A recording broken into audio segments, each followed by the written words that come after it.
আসসালামু শিক্ষার্থীরা, আশা করছি সবাই ভালো আছো।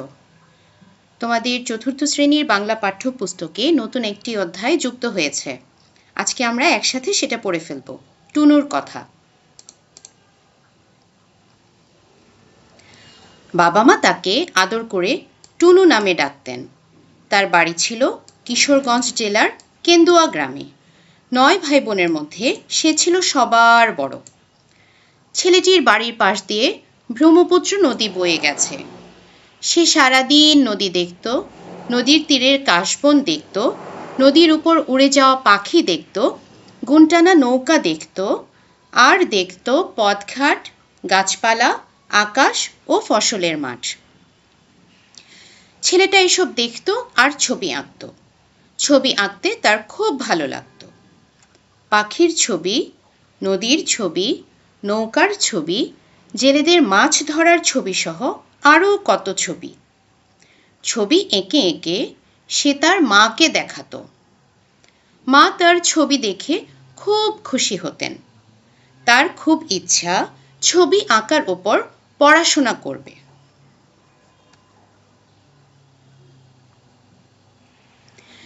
সে জানতে পারল কলকাতা শহরে একটি সরকারি আর্ট স্কুল আছে। তখন তার বয়স 16 বছর, 10ম শ্রেণীর ছাত্র। সে একদিন বাড়ির কাউকে না বলে আর্ট স্কুল দেখতে কলকাতা চলে গেল। ফিরে এসে বাবা মার কাছে বায়না ধরে বসল সে কলকাতার আর্ট স্কুলে ভর্তি হবে। ছেলের আবদারে বাবা মা চিন্তায় পড়ে গেলেন। 9 ভাই বোনের মধ্যে ছেলেটি ছিল সবার বড়। তার বাবা পুলিশের সাব ইন্সপেক্টর। সরকারি বেতনে এত বড় পরিবার চালাতে তাদের হিমশিম অবস্থা। তবুও ছেলের আগ্রহ ও জেদকে উপেক্ষা করতে পারলেন না মা। তিনি তার গহনা বিক্রি করে ছেলেকে কলকাতা আর্ট স্কুলে ভর্তি করিয়ে দিলেন। কলকাতায় অনেক কষ্টে তার দিন কাটতে লাগলো, কিন্তু সে ছিল ক্লাসের সেরা ছাত্র। আর্ট স্কুলের সব শিক্ষক তাকে খুব পছন্দ করতেন। আর্ট স্কুলের পরীক্ষায় সে সবার চেয়ে ভালো করল। সেই ছেলেটি পৃথিবী বিখ্যাত শিল্পী জয়নুল আবেদিন। তাকে আমরা শিল্পাচার্য নামে ডাকি। পড়াশোনা শেষ করে তিনি কলকাতা আর্ট কলেজেই শিক্ষক হিসেবে যোগদান করেন। বিভিন্ন পত্রপত্রিকায় তার ছবির খবর ছাপা হতে থাকে। একবার সারা ভারতের ছবির প্রদর্শনীতে তিনি সোনার মেডেল পুরস্কার পান। তখন বাংলা 1350 সাল। সে বছর অনেক বড় দুর্ভিক্ষ হয়। জয়নুল আবেদিন তখন দুর্ভিক্ষের ছবি আঁকেন, অনেক অনেক ছবি। সেই সব ছবি দেখে দেশ বিদেশের মানুষ এদেশের দুর্ভিক্ষের কথা জানতে পারে। 1970 সালে তিনি দুটি বিখ্যাত ছবি আঁকেন। একটির নাম নবান্ন, আরেকটির নাম মনপুরা 70। নবান্ন ছবিতে তিনি এদেশের গ্রাম বাংলার মানুষের জীবনযাত্রা ফুটিয়ে তোলেন, আর মনপুরা 70 ছিল ঘূর্ণিঝড়ের ছবি। 1970 সালে এদেশে অনেক বড় ঘূর্ণিঝড় হয়। মনপুরা 70 ছবিতে তিনি সেই ভয়ঙ্কর ঝড়ের রূপ আঁকেন। এছাড়া বিদ্রোহী, মই টানা, গুণ টানা, গাঁয়ের বধূ ইত্যাদি তার বিখ্যাত ছবির নাম। তখন বাংলাদেশে আর্ট স্কুল ছিল না। তিনি 1948 সালে ঢাকায় এসে একটি আর্ট স্কুল প্রতিষ্ঠা করেন। এরপর 1958 সালে সেই স্কুলটিকে ঢাকা আর্ট কলেজে রূপ দেন। সেই আর্ট কলেজটাই এখন ঢাকা বিশ্ববিদ্যালয়ের চারুকলা ইনস্টিটিউট। শিল্পাচার্য জয়নুল আবেদিন 1914 সালের 29শে ডিসেম্বর জন্মগ্রহণ করেন এবং 1976 সালের 28শে মে মৃত্যুবরণ করেন।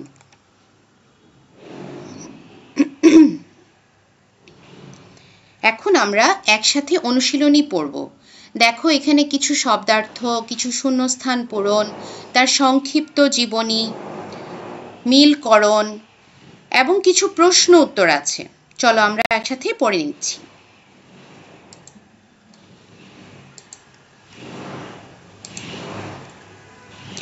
শব্দার্থ: ঘূর্ণিঝড়, ঝড়ের পাক।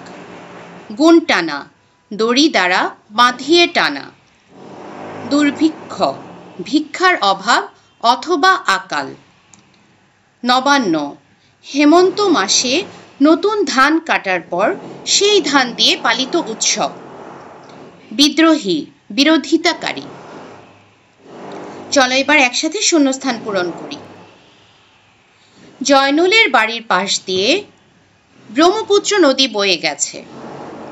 1970 সালে তিনি দুটি বিখ্যাত ছবি নবান্ন ও মনপুরা 70 আঁকেন। মনপুরা 70 ছিল ঘূর্ণিঝড়ের ছবি। 1948 সালে তিনি ঢাকায় আর্ট স্কুল প্রতিষ্ঠা করেন। শিল্পাচার্য মৃত্যুবরণ করেন 1976 সালে। চলো এখন আমরা তার সংক্ষিপ্ত জীবনী রচনা করি। নাম: শিল্পাচার্য জয়নুল আবেদিন। জন্মসাল ও জন্মস্থান: 1914 সাল, কিশোরগঞ্জ জেলার কেন্দুয়া গ্রামে। শৈশব: শৈশবে সে নদী, নদীর তীরে কাশবন, নৌকা, পথঘাট, গাছপালা, আকাশ দেখত আর ছবি আঁকত। কলেজের নাম: কলকাতা আর্ট কলেজ। তার আঁকা বিখ্যাত ছবি নবান্ন, মনপুরা 70, বিদ্রোহী, মই টানা, গুণ টানা, গাঁয়ের বধূ। তার গড়ে তোলা প্রতিষ্ঠান: ঢাকা আর্ট কলেজ। মৃত্যুর তারিখ: 28 মে 1976। এখন আমরা একসাথে মিলকরণটা করে নিব। দেখো প্রথমে কি বলেছে, বাবা মা জয়নুলকে আদর করে এখানে হবে টুনু বলে ডাকতেন। আচ্ছা, জয়নুল কাউকে না বলে কলকাতায় যান কত বছর বয়সে সেটা বোঝাতে চেয়েছে, 16 বছর বয়সে। দেশে বড় রকম দুর্ভিক্ষ হয় 1350 সালে। তার বিখ্যাত ছবি বিদ্রোহী, নবান্ন, মনপুরা 70। ঢাকায় আর্ট স্কুল প্রতিষ্ঠা করেন 1948 সালে। চলো এবার প্রশ্ন উত্তরগুলো আমরা শিখে নেই। প্রথম প্রশ্ন: জয়নুল আবেদিনের জন্ম কোথায়? জয়নুল আবেদিনের জন্ম কিশোরগঞ্জ জেলার কেন্দুয়া গ্রামে। তিনি 1914 সালের 29 ডিসেম্বর জন্মগ্রহণ করেন। দ্বিতীয় প্রশ্ন: 1930 সালে জয়নুল কিসের ছবি আঁকেন? 1930 সালে জয়নুল আবেদিন দুর্ভিক্ষের ছবি আঁকেন। সে বছর বাংলাদেশে অনেক বড় দুর্ভিক্ষ হয়। সেই সব ছবি দেখে দেশ বিদেশের মানুষ এদেশের দুর্ভিক্ষের কথা জানতে পারেন। নবান্ন ছবিতে কি ফুটে উঠেছে? নবান্ন ছবিতে এদেশের গ্রাম বাংলার মানুষের জীবনযাত্রা ফুটে উঠেছে। 4 নম্বর প্রশ্ন: কত সালে তিনি আর্ট স্কুলকে কলেজে রূপ দেন? 1958 সালে তিনি আর্ট স্কুলকে কলেজে রূপ দেন। সেই আর্ট কলেজটাই এখন ঢাকা বিশ্ববিদ্যালয়ের চারুকলা ইনস্টিটিউট। 5 নম্বর: জয়নুলের বিখ্যাত ছবিগুলো কি কি? জয়নুলের বিখ্যাত ছবিগুলো হলো নবান্ন, মনপুরা 70, বিদ্রোহী, মই টানা, গুণ টানা, গাঁয়ের বধূ ইত্যাদি। এরপরে দেখো 6 নম্বরে আরেকটা প্রশ্ন আছে, বড় হয়ে কি হতে চাই সেই সম্পর্কে 5টি বাক্য লিখি। আমি এখানে ডাক্তারের কথা লিখেছি, বড় হয়ে আমি একজন ডাক্তার হতে চাই। এখন এটা নিয়ে আমরা 5টি বাক্য জেনে নিব। 1. চিকিৎসা সেবা একটি মহৎ পেশা। 2. ডাক্তার হয়ে আমি অসুস্থ মানুষের সেবা করতে চাই। 3. একজন ভালো ডাক্তার হয়ে দেশের সেবায় নিজেকে উৎসর্গ করতে চাই। 4. আমি গরিব এবং অসহায় রোগীদের বিনামূল্যে চিকিৎসা দিতে চাই। 5. একজন ডাক্তার হয়ে মানুষের জীবন বাঁচানোই হবে আমার জীবনের সবচেয়ে বড় সাফল্য। তোমরা চাইলে ডাক্তার ছাড়াও তোমরা যে যা হতে চাও সেটা নিয়ে 5টি বাক্য লিখতে পারো। আমি এখানেই শেষ করছি। তোমাদের কারো যদি পিডিএফ প্রয়োজন হয় বা পরবর্তীতে তোমরা অন্য কোনো ভিডিও যদি আমার কাছে চাও তাহলে আমাকে ইনবক্সে জানাবে। ধন্যবাদ।